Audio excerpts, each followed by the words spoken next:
Well, look at this. It's a Diamondback. Do you remember Diamondbacks in the day? I remember Diamondbacks in the day. They were pretty sweet. The BMX bike of the 70s with the fancy little holographic little sticker and a little, no wait, no, yeah, that was it. A little snake on there, Diamondback, like the snake, right? Yeah, exactly. Check this beauty out. It's a Well, it's a lady's bike, yeah, and it's a little bit smaller. It's a shorter lady, but we're gonna do a little tune-up on this. And you know what? I don't care. As long as bikes are fun, I'll make sure it's riding smooth for you. So let's dive into this tune-up and see what we find on this Diamondback.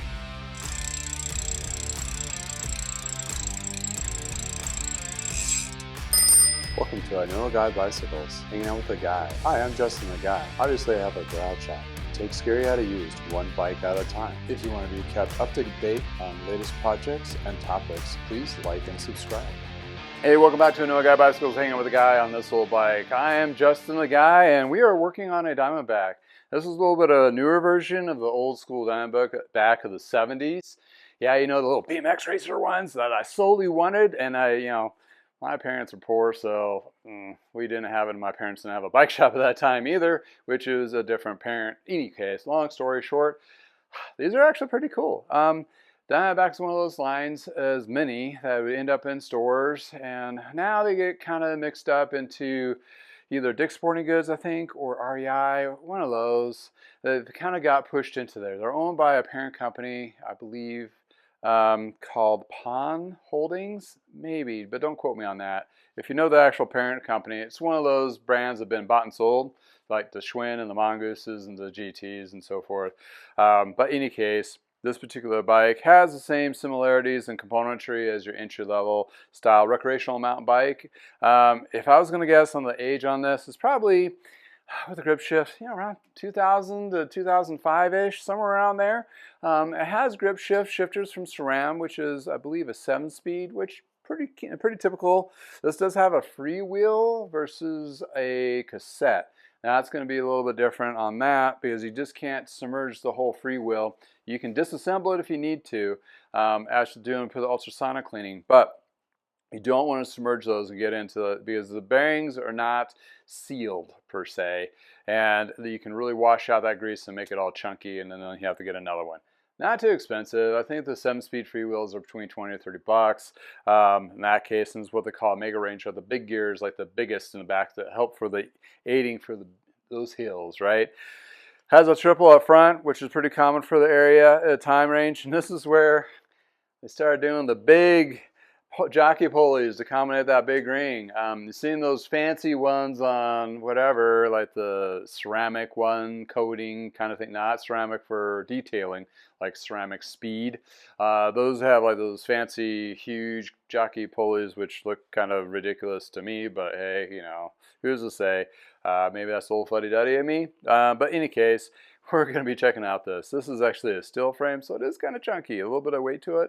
It is one of my neighbor's bikes. So as I'm walking my daughter to school on the way home, hey, you work on bikes still, right? I'm like, yeah, I do. I got this one I've had for like in the garage for 5 years, needs to be ran through. So we're basically going to do like a basic tune-up on this, adjust the hubs, adjust the derailleurs, true up the wheels, clean the frame, lube the drivetrain, make sure it is all safe to ride for her to go out. And we have a wonderful bike path out of our neighborhood that just goes all the way around Loveland, which is a town in close to Fort Collins, Colorado, right?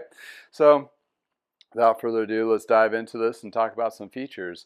Kind of crazy to think about, but it's a nice little bike. So let's just plow through this. All right. So these have the V-brake style. Linear pull is another name for them, unhooked like so. And then we do the standard, quick release. Sometimes these boogers get really on there pretty tight. These shocks, I mean, they're not the greatest, but they do work. So I will be cleaning it up, and a lot of times they're just like either a spring or elastomer. This little boot decided to pop up over, so we'll try to get that down so it stays down. And yeah, for being less expensive, is steel with steel. So in any case, it's probably one of the causes of being pretty heavy, but it has a cool little Diamondback head badge on there. We're just doing like the basic tune-up on this guy, which is basically cleaning, adjusting, that kind of thing. I won't be doing ultrasonic cleaning, I don't think. Well, I probably will with the derailleurs, just because they haven't been in a while, and this probably was not adjusted correctly from the beginning. So we're going to go through the hub on this and true the wheels, clean them up, and then we're going to dive into the back. Same thing back here. So on this guy, we want to knock it down from the biggest gear down to the smallest, but we shift it down like so, so it's easier to get to. Then you were able to pull the brake apart. This does have a quick release front and rear, which is nice. You won't have to use the bolt on, and that should slide through those brakes. And here we're going to talk about that mega ring, right? Woo! Mega ring it is. That mega range ring, it's not a cassette, it's a freewheel. So this whole thing comes off, and I'm going to take it off to clean it and also be able to clean the inside of the hub. More importantly, to get rid of this pie plate or dork plate or whatever they want to call them. There's horrible names for them in the industry, but in any case, what happens when they get older, they get brittle. And what's the problem with them getting brittle is they can break, and you know it's going to break while you're riding. You don't want those plastic shards driving into your drivetrain, which can cause you probably to crash. Oh. And the tool I'm using is a freewheel removal tool. You can get a lever breaker arm. Most cases we just throw it in the vise and that slides right in and give it a good twist. And it just rolls right off. Usually. Most cases it's a lot harder than that. And that's why we grease these threads when we put them back together. Just for that reason. Then we're going to get rid of this because see how easy that was? This thing snaps and breaks. It's going to mess up and maybe cause you to crash. So that's not a good thing. And this is what the freewheel looks like. Oh boy. This is what the freewheel looks like. It's stuck to the tool. So yeah, you don't want to submerge these in ultrasonic. They wear out and they stick. So what you can do is take 2 chain whips and unthread these out all the way if you really want to take the cogs off and submerge them, but that's a bigger of a deal. I will probably just clean this and thread it because it's not too dirty, and just floss it with a towel with a little bit of degreaser and call it good. And actually it feels really good considering the age of it. But other than that, we're going to dive into the rest of this guy. What do we got? Hopefully it has a power link. So Z chains, you can basically push the pin not all the way through, but mostly through, and push it back through.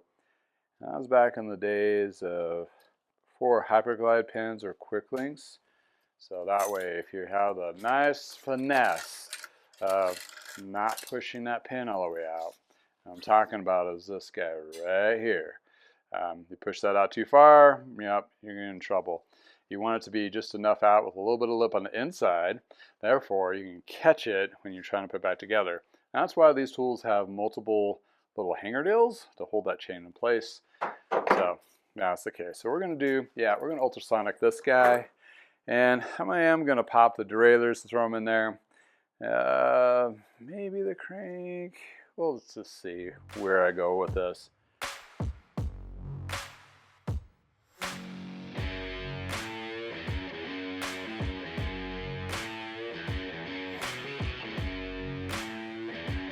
So this is about the extent of the disassembling I'm probably going to do. You know, cover these derailleurs, a little bit of a power cleaner there. This is brake cleaners. Let's kind of break this up.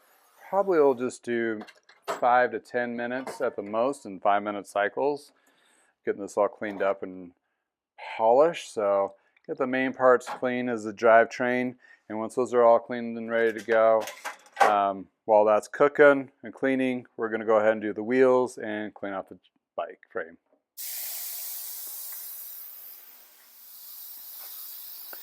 Well, we got the wheels all washed off in the shop sink, so Gonna check the hubs, and the rear one feels pretty good.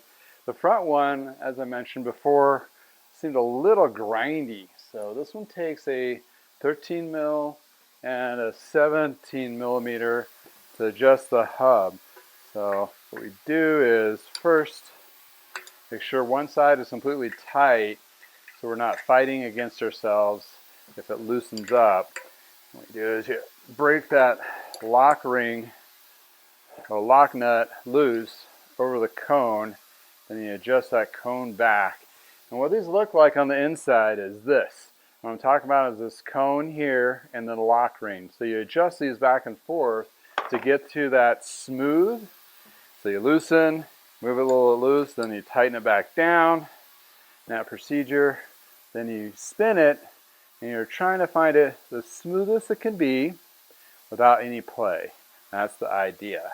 So keep playing with your hub until you get it figured out. The first one of these, my God, it took me a good like hour. And then again, back in the day, when I first started in 1989, yes, the bikes back then, I think it was a Schwinn Probe that I worked on, and the hubs on it were, it's one of back in the day when the bike came in really disassembled and you had to put a lot together, and the hubs on those were horrible. Let's just say it. They were bad, and it took forever to get it to somewhere. And then you learn that you just find that average, right, of what's going to be okay for the best of that ability or that quality of hub. So in any case, I use Purple Power, diluted about half and half with water. Purple Power you get Home Depot or Amazon. I'll have links below in the description to the stuff that I use. So sit back and relax. What I'm doing is just going to give us a good wipe down since I can have good access to the frame. And you know, this particular tune-up is my basic one, so I don't do the detailing of the frame and that kind of thing, but I am going to go ahead and throw a coating of a ceramic coating, less expensive ceramic that I found at Walmart. It was one of the ones I first tested, and I figured, well, I might as well use up this bottle because I really don't need all of this. And what's it? It's going to use it. It just needs to be used, right? So, and that way it gives the frame a little added protection. This is a pretty color. I mean, hot pink, reddish. I dig it. It's fine. I mean, I'm man enough to, or mechanic enough to be like, okay, I would ride this. There was a pink bike back in the day in the 90s where the Trek 8000 had a pink color to it. Not a big seller, unfortunately, but I love the color. And unfortunately, they didn't have ceramic coatings because those today are so sun faded, so horribly ugly, unfortunately. But in any case, I wanted to wipe that down and give you a close-up of what I do to brakes to prep them. Well, one, I want to put a little drip lube on the pivot, nowhere around the brake pad. And that aids the pivot action of the brake to actuate a little bit better, kind of flush that out. And obviously I want to give it a good little wipe down, make sure it's all clean. So with these kind of brake pads, or a lot of the rim brake style, you want to take a sandpaper or a file just to file off that top glaze. That top glaze or any material, metal bits that may have shaved off into the brake bed, that will cut into the actual rim. So you want to make sure these are clean from that. And brake pads harden over time, especially in the arid climate that we're in Colorado. So sometimes just by filing a little bit of layer off of this, we'll get it to refresh and become a lot more responsive, that's for sure. And I do hook these back up so I can get a good angle to them, so I'm not fighting against the spring action of the brake pad itself. And it sounds like our parts have finished up. And we'll review what those look like here. All right, so here we have it. We have a lock nut for the crank. Get this rear derailleur See how I cleaned all the insides, and you got a little bit of staining on that red pulley, but other than that, that's in pretty good shape. And the crank cleaned up pretty well, not too shabby. I'll let those dry. So if you're at home and you're doing ultrasonic cleaning and so forth, and it's humid in your area, you can use an air compressor to blow out all the water to kind of dry it out. One of you that watch this and comment, it's like one of those hand dryers. That'd be kind of a cool thing to have in the shop, just to put it under and boop, hit the button. Might look into that. But I don't have a problem with stuff drying in Colorado. So, but if I was in an area where I did worry about rust, that kind of thing, just sitting, I mean, I do shake it out and I do wipe off and wipe down as much as I can, mainly to aid the quickness of drying. But yes, you can use the compressor air or a blow dryer if you have one. Just give it a little heat, and that will actually clean it up there. So that's what we got going on the parts. The frame is pretty clean. I'm going to wipe it down and again, add a little bit of ceramic coating to it, and then go from there. So we use an applicator. This I'm using for the wax that I got. It's like a hybrid wax, so it's pretty easy to use. So I put on an applicator and just give it a good couple overs, like 2 times on both sides, to make sure I got all the bits. And this actually has a good smell to it. Apparently a lot of the stuff has like flavor centers to make you love the flavor of it. Don't eat it, of course. That's definitely something you don't want to do. But we're going to give this guy a little added protection. A little bit better quality than your standard waxing that you would do for cars. But this is, you know, a little bit of UV protection. Helps the water bead and shed off. So if it get caught in the rain and wet and dirt and that kind of thing, it does all those magical things. So let's clean this off.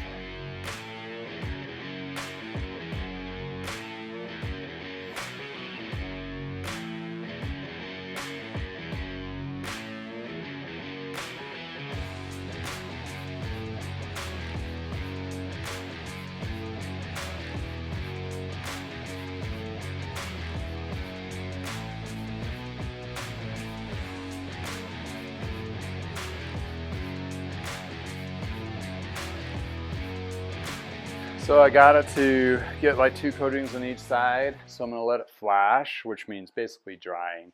And once it's done drying, I'll take a fiber cloth and wipe and knock down. It's another technical term of knocking down that ceramic coating.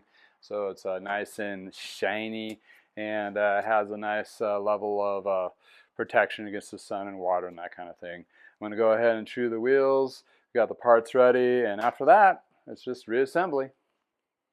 All right, to prep the parts, got the wheels true, cleaned, and all that good stuff. So I put a little bit of grease on the threading on this freewheel. And you see how shiny that turned out? Those are nice, right? And you just thread that back on until it stops. And this will tighten up as it rides, even more so. And this is where you can take a rag and floss those cogs. Do a bit of the flossing, and that will definitely clean it up, like so. So it takes that grime off of the areas where the chain is going to be rolling on. And again, this wasn't too dirty, so it's not going to be too bad. And if you don't want to spray directly on there, which I highly don't recommend, then you could take it and spray it on the rag, on a little section of it, or you can just do the actual flossing itself. Takes a little bit of talent. Those teeth will catch on some rags, so you're gonna have to find something that'll work for you. And that's how you get those, get that gunk off. And once it's all nice and clean, you don't have to worry about lubing these, because when you lube the chain, the lube gets on the actual freewheel itself. So not too terrible of that. What I like to do is take the skewer, put a couple drops of the pivot where it actually is the quick release, to help it from not binding, so you have a good contact.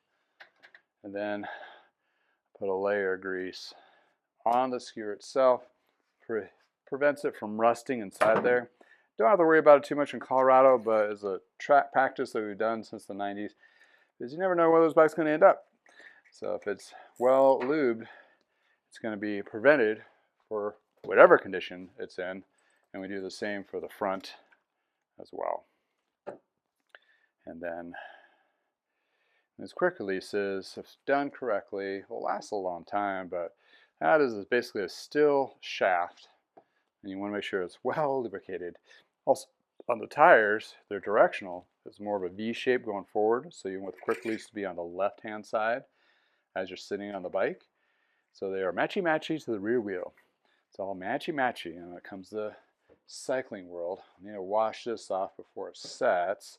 And then I like to pre-lube my parts before I install them. On these, I want to pre-lube the jockey pulleys, as the little wheels on it, and also the pivots of the derailleur. And I like to coat the spring on that.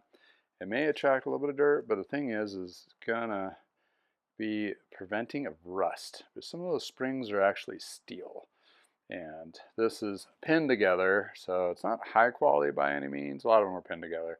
But in any case, these are pretty decent. They're a tourney from Shimano. SIS means Shimano Integrated System. And you can take some of that ceramic extra coating and just do the outside of this to give it a little extra shine.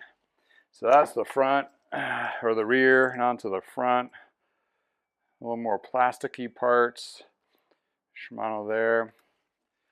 And massage that grease in, and again, a little bit of ceramic coating doesn't hurt anything. Give a little extra shine, and ready for that. I did the crank too, and that's good to go. And then we're ready to reassemble. But before that, we want to knock down that frame. I say knock down, not knock it down. You want to knock down the ceramic coating. So when you first put the rag on there, you'll feel a pull, kind of a tug, but once you go over it a couple times, and whoo, it's slick as a whistle. So you get a little smooth action going on. You want to do this before you put all the parts on if you can.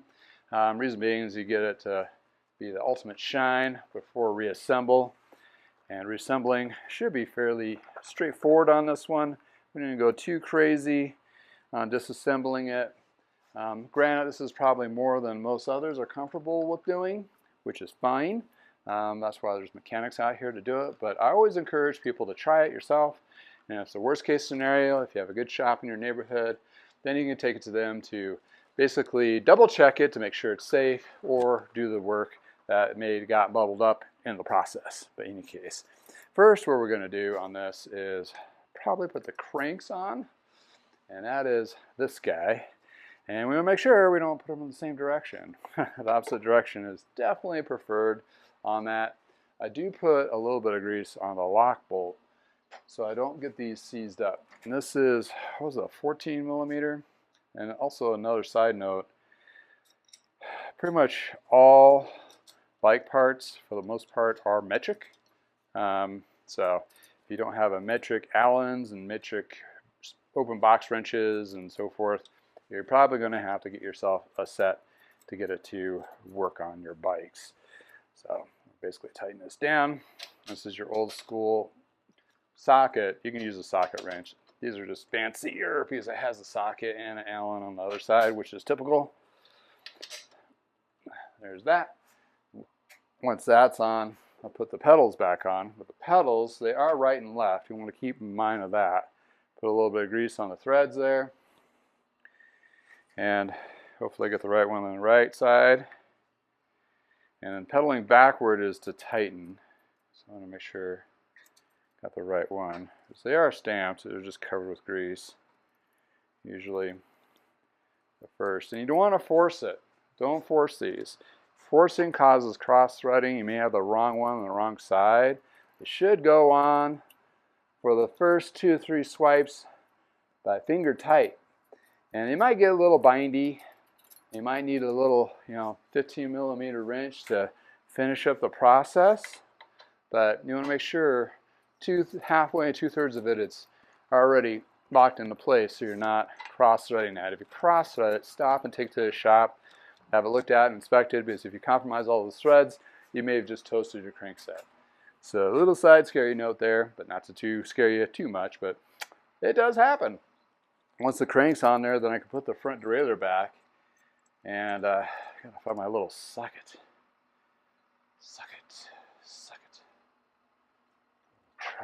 Tri-socket, one of these guys. And these are, I don't use this very often, this tool. It's the 8, 9, and 10 millimeter. And the reason being is a lot of bikes I work on just don't have those on there. So you want this derailleur to be high enough that the outside cage goes over the front teeth. About 2 millimeters is referenced on that. And I got to find the right Allen, and you line it up vertically, that direction. Tighten that down. And with this particular grip shift, it's kind of like a friction shifter. So a lot of notches, not 1, 2, or 3. So that makes it easier to adjust. And I got to make sure I find my slotted. There we go. Pull the cable taut. Derailleur is at the relaxed position. Find that cable guide where it was before. Hand tight.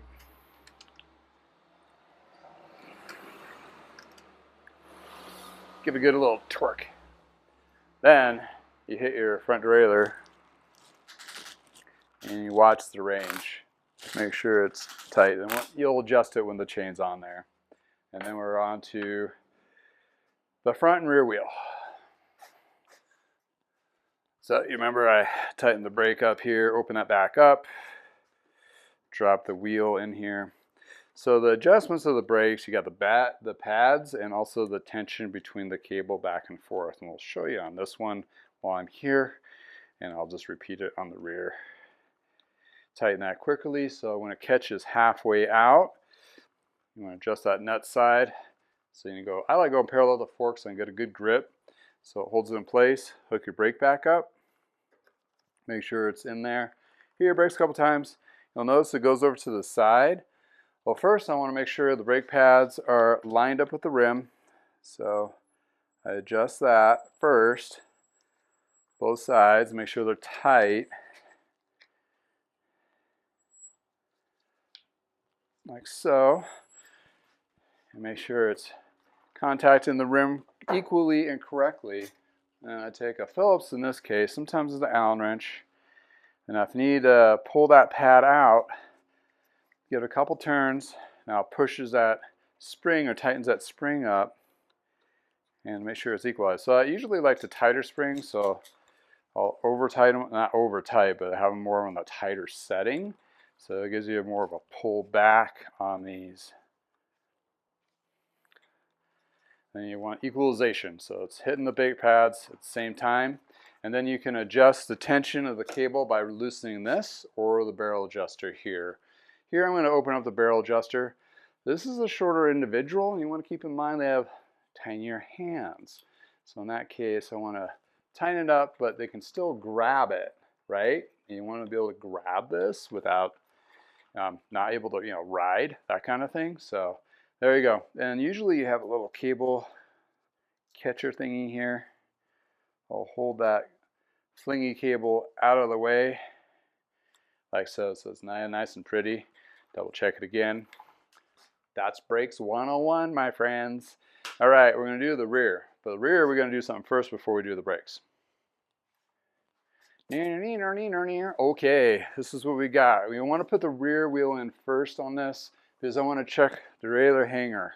Derailleur hanger alignment tool. Got to unhook the brake first. Oopsies. There we go. You want to go in there. You want to go in your home. There we go. So, flush on both dropouts. I'm using my mechanic belly to press it up. You can do this upside down to get me equally two on the bike. I had a mechanic friend that's what he did, is flip the bike upside down to Make sure the dropout was in there. So when the wheel is in there correctly and both dropouts, then you can test your derailleur hanger alignment. This one's not replaceable, so you want to make sure it's not go crazy with it. But it is steel, and steel is easier to manipulate than aluminum. Aluminum could snap, and then you adjust it accordingly. So it's even all the way around. You adjust your tool to be. Well, the reason being you're doing all this to align it is that derailleur jockey pulleys are vertically aligned by the hanger itself. This is a weak point of the bike frame, and that's why they have replacement derailleur hangers on a lot of the new bikes. The reason why it's a weak point because it kind of hangs out. It hangs out there, out in the wind, and gets smacked during transportation, crashes, what have you. And it is a weak point for sure. Sometimes when the derailleur hanger gets compromised, the frame is basically toast. There's a couple of widgets out there to actually convert them to make it like a single speed or what have you, but most cases are not. Okay, here's a little trick. If you're not going to be replacing cables, this back cable usually gets the most contaminant, the housing. So what you can do is push that back, put a bead of the Tri-Flow Superior Lube or a lube of your choice that's light, and put it in that area and massage it in. What that is bringing this cable back to life.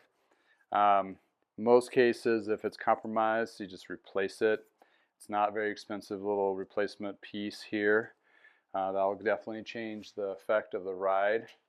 And that's a good trick 101. Pull those cables out without disassembling the whole bike. Kind of massage a little bit of light lube in there to refresh it. Get that refreshed to bring that brake or derailleur back to life with less binding, and you're going to be way better in the long run. So I get that, luckily got the cable in through without it fraying, and then make sure my derailleur housing is intact all the way around, all the way down, and the derailleur's at this lowest position, and go ahead and put the cable in place with my socket. Let's sock it to it. And you have a barrel adjuster here and also the shifter. And the barrel adjuster is something that you use to unscrew or tighten to tension the cable. So here's the tricky bit. When you're unscrewing the cable barrel adjuster, you're tightening the cable. Reasoning, you're lengthening the housing, which gives you less gap. When you tighten it down, it brings it down. We'll show that here in a second when we get the chain on, but I kind of like to do a dry run, make sure I'm in the full range, and we're good to go. Make sure we're not too tight to the cassette, and boom, onto the chain. So since I clean this, the chain is dry without lube, and since I have to repush the pin through, I want the pin to be facing towards me to make it a little bit easier to engage my chain tool. Thread it through the jockey pulleys, over the freewheel cassette, over the small ring, small and small, so I'm not fighting the chain.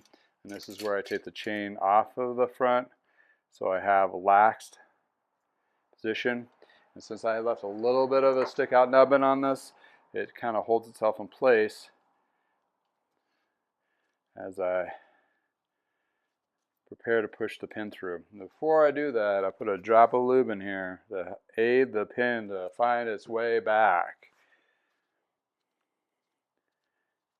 And you want to just go light and polite, don't force it. And when you start seeing that pin pop out on the other side, you match it up to the external ones. Then there's a little spanner piece, which is a inner layer liner in here. That's, kind of presses out that pin, which I just lost track where the pin was. Okay, there we go. And just a quarter of a turn. What that does is pushes those plates out to get that chain to actuate correctly. lay the chain back onto its cog so it's all set. This is where you can actually add your lube. But first we want to adjust the derailleurs. Going up each notch is a gear. Oh, forgot the brake. Yeah, you can actually see the garage door in this light, right?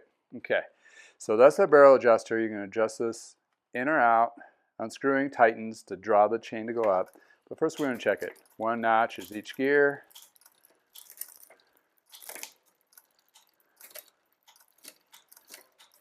And if it has a hesitation of going down, you can tighten it up, which lengthens the cable, which makes it a little loose.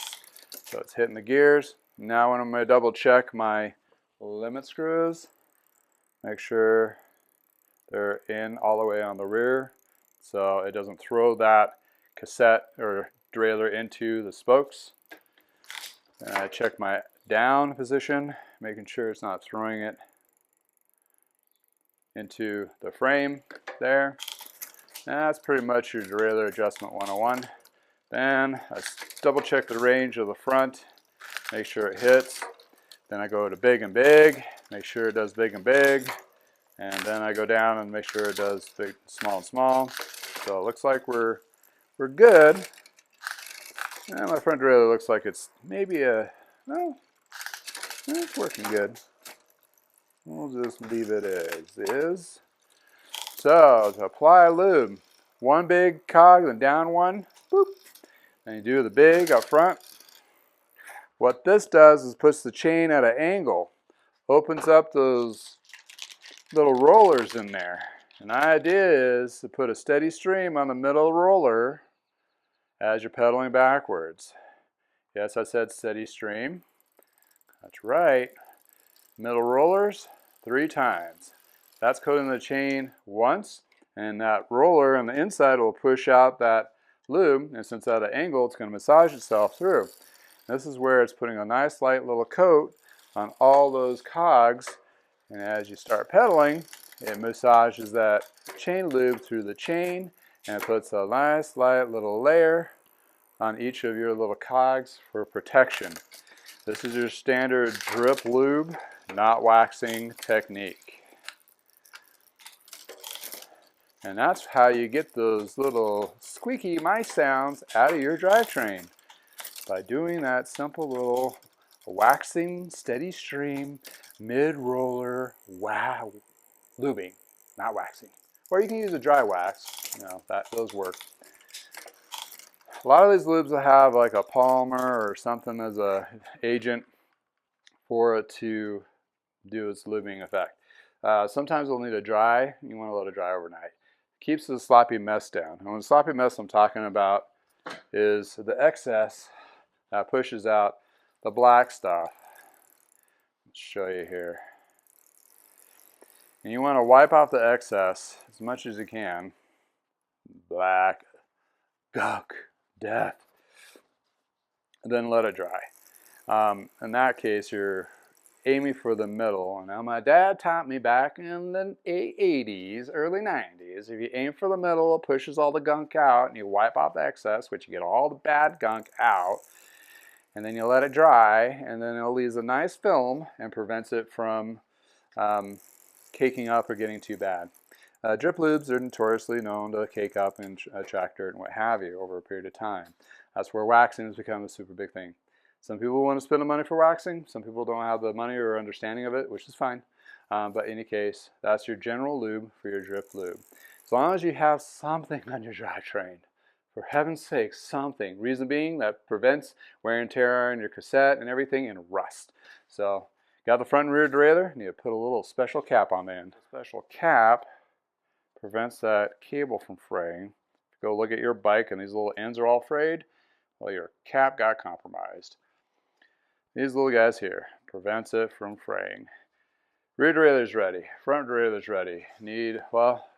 Check the front brake. The rear brake is good. Pretty much ready for a test ride. Just double check the bolts and they're good to go. Let's recap.